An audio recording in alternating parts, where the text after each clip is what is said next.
Boya Kotala, votre nouvelle chaîne YouTube. Abonnez-vous nombreux pour ne rien manquer de nos vidéos.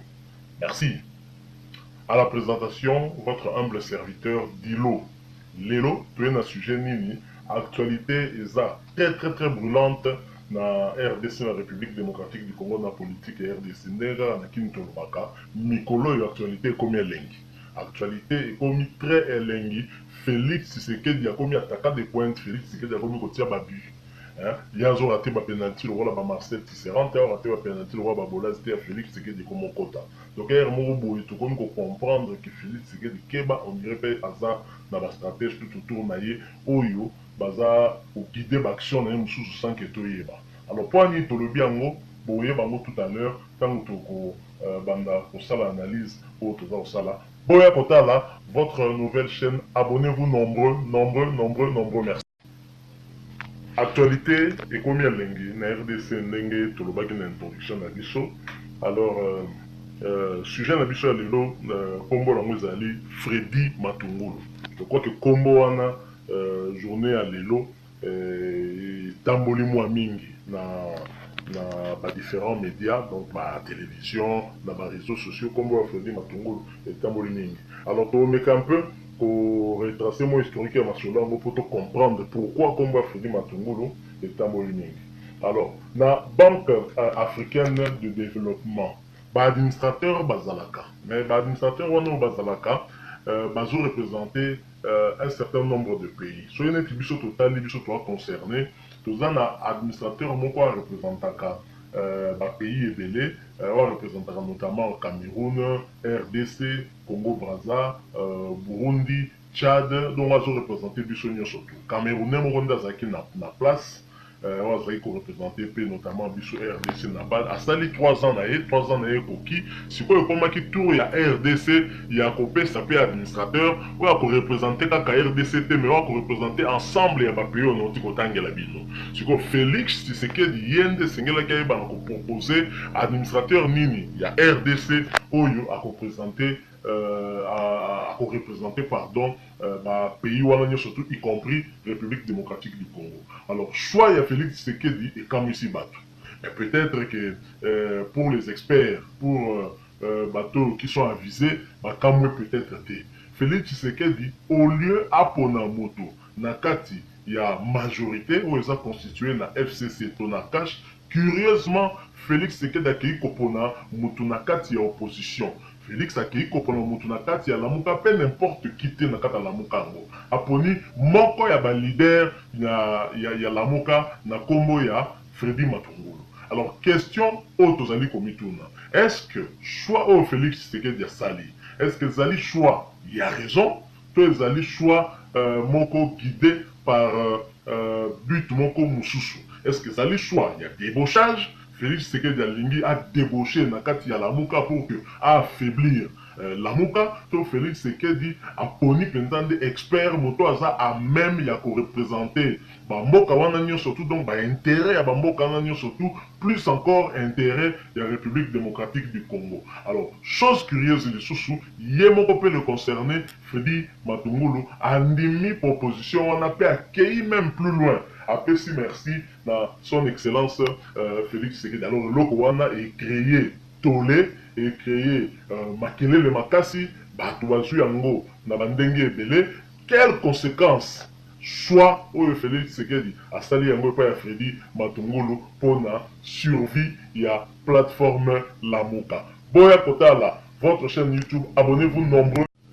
Alors, Félix Tshisekedi a poni Freddy Matungulu, disons, a proposé comme administrateur auprès de la Banque africaine de développement BAD. Alors, bon, ma réponse, il y a Freddy Matungulu. Freddy Matungulu a lobby boy. J'ai répondu favorablement à l'appel et souhaite dire ma gratitude au président de la République qui, par cet acte d'ouverture, réaffirme sa volonté de privilégier l'intérêt supérieur de l'État et de rassembler les Congolais au-delà des clivages et affrontements politiques si nuisibles à la nation. Donc yango makambo oyo Freddy Matungulu akomaki na document moko oyo eportaki pe un signe ya parti politique na pour dire que un document officiel oyo ye moko a publié. Donc Freddy Matungulu a accepté proposition il y a Félix Tshisekedi. Alors, choix à Félix Tshisekedi, n'a rien tout ça pour analyser. Est-ce que les alliés prennent choix parce que Freddy Matungulu a une expertise? Tous les alliés choix parce que Freddy Matungulu a moko, il y a leader, il y a Katia Lamoka et que Félix Tshisekedi a lingui à affaiblir Yango. Après déjà départ, il y a Moussa Nyamwisi, où il y a le bien qui est né pour l'andela makambu ya Ebola, il y a la population baza na côté ba bien Mutembo. Est-ce que les alliés volontairement il y a Félix Tshisekedi pour affaiblir la Mouka pour isoler de plus en plus Martin Fayulu ou bien les alliés choix peine à raison. Alors il faut qu'on peut s'habiller sur moi idée sur motivation, sur ma raison, oui pour ça qui le président Félix Tshisekedi a répondre. Freddy Matungulu, les alliés tombent maintenant Kolandela. Finalement, Freddy Matungulu, Asa Nani. Qui est Freddy Matungulu?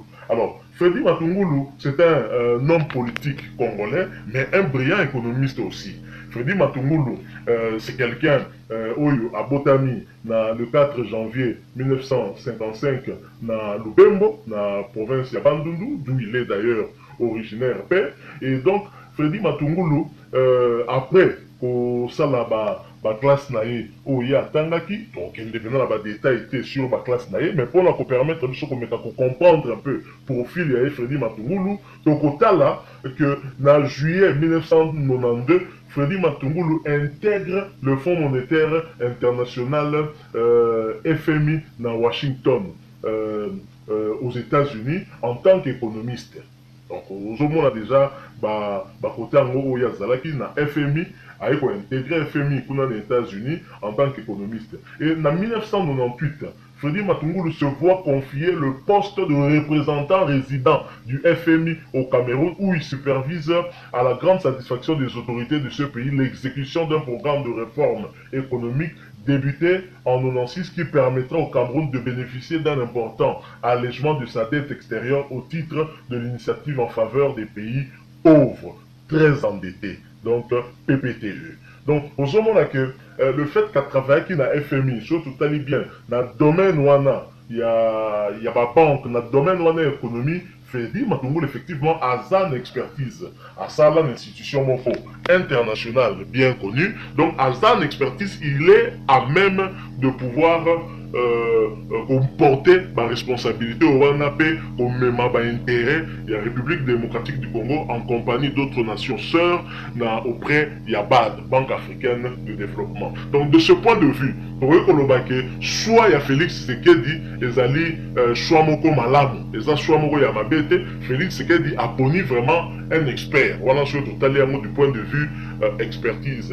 Mais maintenant, ce qui est au pays, du point de vue politique, les questions allaient se poser. Est-ce que Félix Tshisekedi a sali yango na but il y a débauchage pour que affaiblir la Mouka et pour cela Tom et Kanan Kolanda réponse il y a moko il y a des journalistes il y a Mboka Oyo très bien connu Oyo à répondre à la question wana ou à sali analyste dans ndenge na yo a moni le lengi ya somo nango Edmond Izuba. Nous suivons et nous revenons tout de suite à eza débauchage te na situation d'anormal et rose à débauchage mais situation oyo au moni pays les autres traversés oyo même église catholique et sengi na papa mokonzi ya mboka Félix Tshisekedi abosa na bandeko na ye ya kala ya opposition te apesa bango mokongo te a travailler na bango na kokamwa soki to ko satellé kaka na Freddy Matungulu pourtant bato ya liboso babandaki kokende ezalaki kyungu baba wa Katanga kyungu wa Kumwanza sous-soupé bakendaki et tout ça mais pour na Matungulu eza kotiqué parce que lui il avait quand même manifesté une certaine différence na pouvoir. Il est resté un peu plus silencieux, on ne savait pas quelle était sa position mais na ba rencontre quand même à la Mouka abandai kozala o salamaki na poto azalaki o ba désigner Katumbi azalaki o ba plaçaki payé hier à Kozala après Katumbi Azalaki, mais curieusement, bango monde baolinga ba pesango forme ya débauchage. Mais en réalité, ils ont une négociation sous coulisses. Au moins, il lettre et Ndeko Fayulu, ou ya Sengaki Azwa, au Conseil des réformes institutionnelles. Donc, on aura Singama Tembele, comme on dit, mais dans le jeu là, il y a quelque chose qui va se dégager. Moi, je vois comme si il y a déjà un bloc qui a été constitué. Parce que, sur l'andi discours, Mikolo, d'ailleurs, comme la Mouka Moutapé Sakiangozaki, Félix Tshisekedi. Si vous avez combo à la Mouka Moutapé Sakiangozaki, Félix Tshisekedi, débat en les ongi, pourquoi? Donc, quelque part, non, mona, ils ont moro boé, et au salapé que la Mouka no moni va créer moi le moro boé, va sangani, nandeko baati, et puis va koti na bango la cache, pour éviter. Donc, et là, le moro se définir dans une année, dans 2 ans, on peut savoir fort maintenant. Peut-être, trop se retrouver dans la partie, le roi va perdre en opposition. Peut-être. Boya Kotala, votre nouvelle chaîne YouTube, abonnez-vous nombreux. N'oubliez pas à la présentation d'Ilo pour vous servir.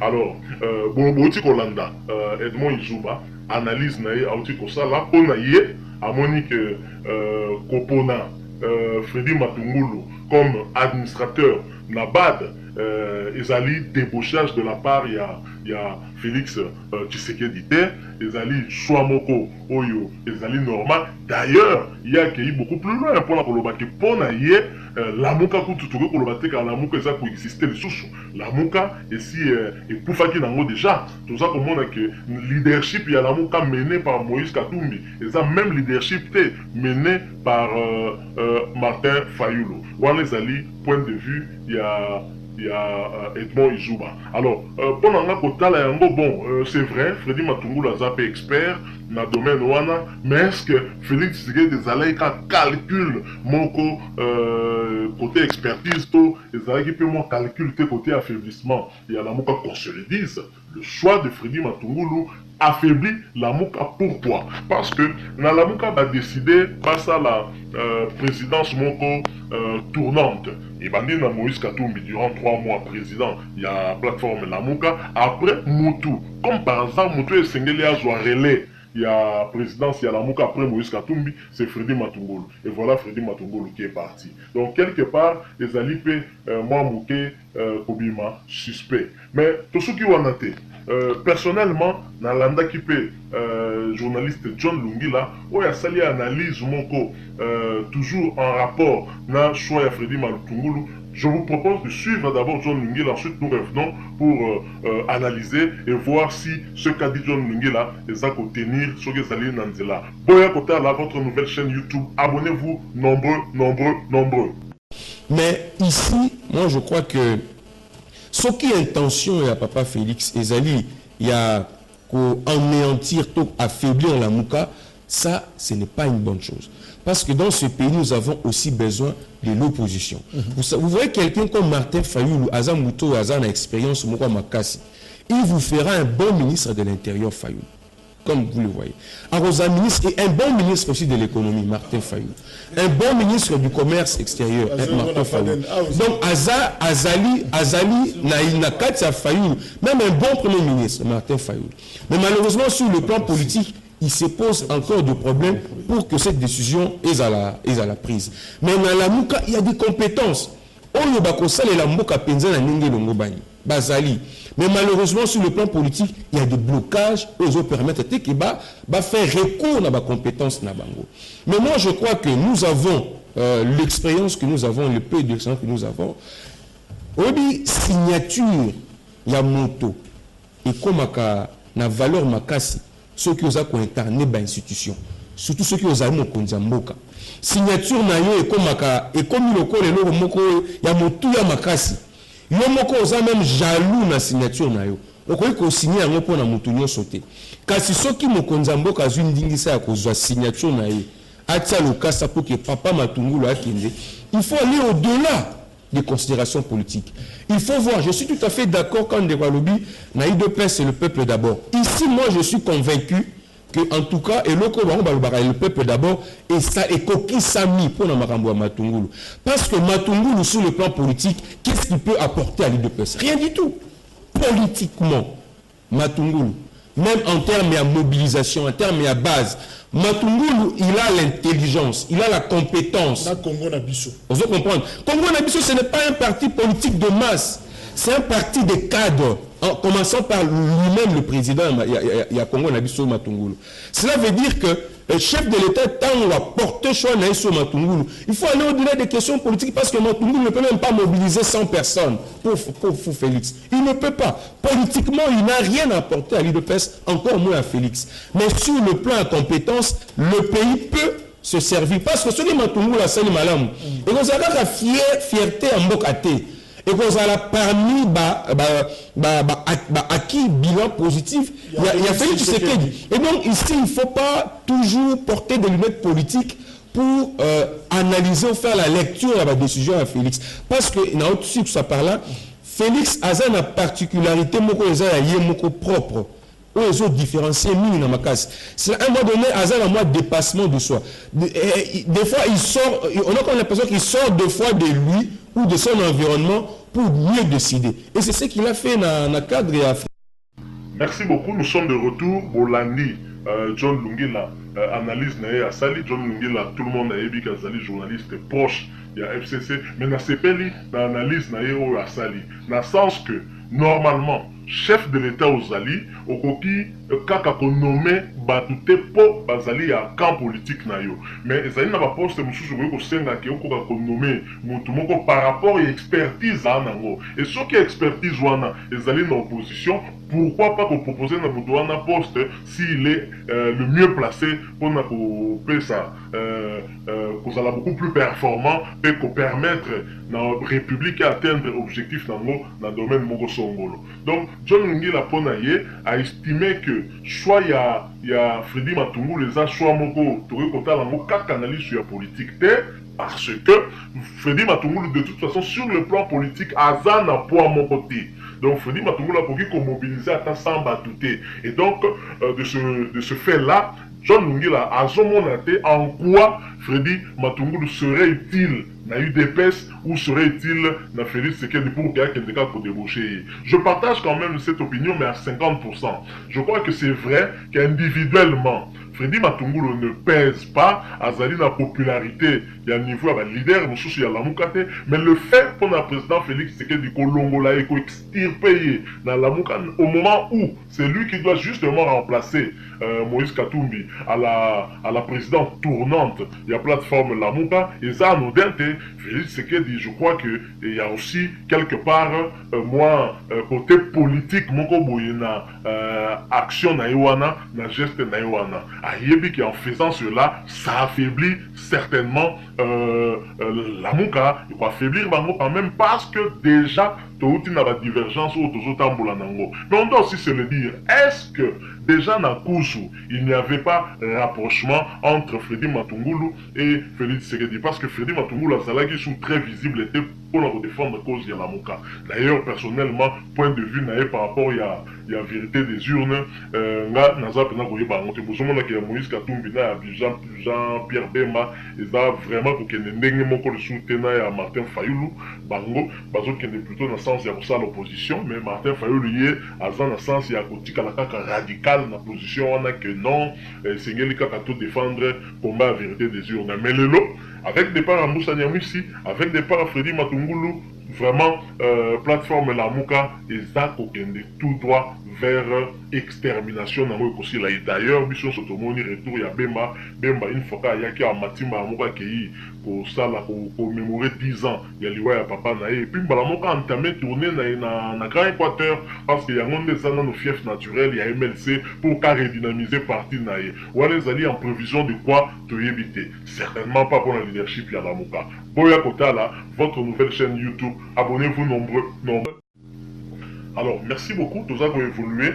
Nous avons mis presque dans Souka, il y a analyse dans le mais certainement, par point de vue, vous allez partager. Pour la mission sur le monde, Félix Tshisekedi a sali choix, il y a expert, mission sur le monde, il y a sali choix, il y a débauchage, pour l'affaiblissement, il y a la Mouka, et surtout, qu'on isolé Martin Fayoulou. Mais pour un point de vue, il y a bateau quand c'est le choix de débauchage, je vous propose Volanda, Moko, il y a un membre, il y a UDPS, Francis, Lukunku, Boyokaye, Nini Alobi, réponse Nina Pessi par rapport à Moutuno, Batounié, Soki O Félix Seke Dassali, les alliés débauchage T. Suivez, nous revenons tout de suite après. Boya Kotala, votre nouvelle chaîne YouTube, abonnez-vous, nombreux, pour ne rien. Pour la question de Touni Ndeko, Nalandi na Ndeko Nangai, Louis France, Tanga Lobi, non, Ndeko Matungulu, à côté de Senga merci. Mais Ngana Yebi, non, dire merci à quelqu'un, ça relève de la bonne éducation. Nazo rappelé Ndeko Nangai, non, Félix Tshisekedi, c'est pas un individu comme tel, net Ngana Ye.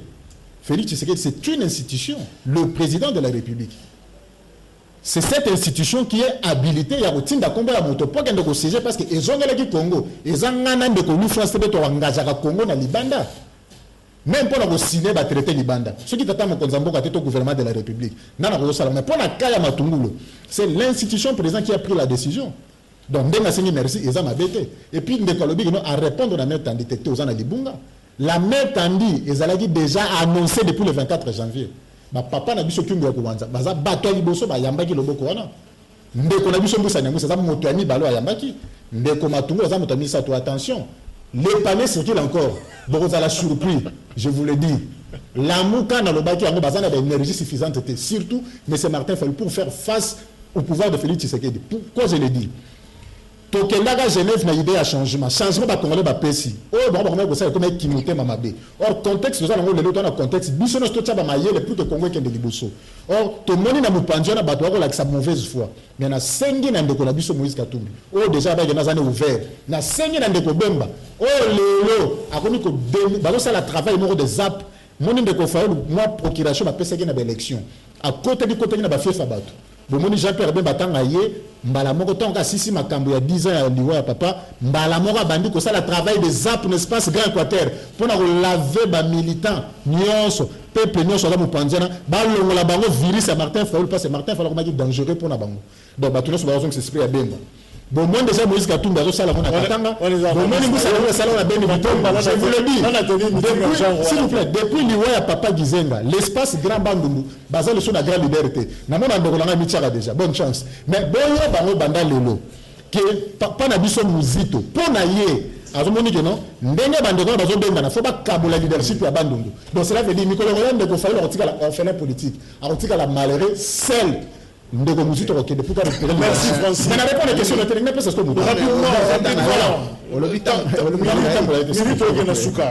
biso Félix Tshisekedi azo fragiliser opposition te ndeko Fayulu nyemo na mi commission opposition biso pona biso na cash tozwaka bandeko wana la muka comme nos frères bango mo bandeko bima na libanda ya nzela yango to bisi bango boye o eza motu ya koleka nyonso c'est le Congo pour que Congo ait gagné bango nyonso batala sima bazonga bato je vous l'ai dit le panier circule encore mikolo roya boza la surprise vraiment encore d'autres arrivées Boti Kolanda makambo Francis Lukunku moko ya bato ya UDPS ou ya lobby à lobby na ba termo ya yemoko que le panier circule encore. Le panier circule encore. Ça veut dire que quelque part, il y a des débauchages. Donc, baza ko continuer ko joie na necessité la mugawana ko kufa complètement. Il est d'ailleurs à estimer que na niveau IDPS expertise des anguités, mais ce qui Félix Tshisekedi a poni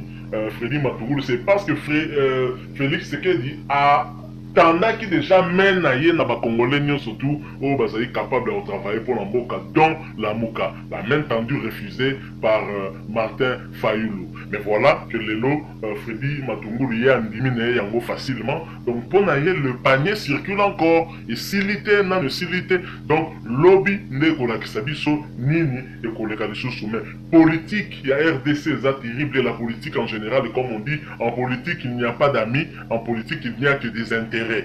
Freddy Matungulu a hésité à Tamukete, à Ndimi n'a même entendu pour quel avenir pour la Lamuka à prendre congé nango. Donc je crois que et Sengeli n'a pas leader, il y a la Lamuka, balongwa.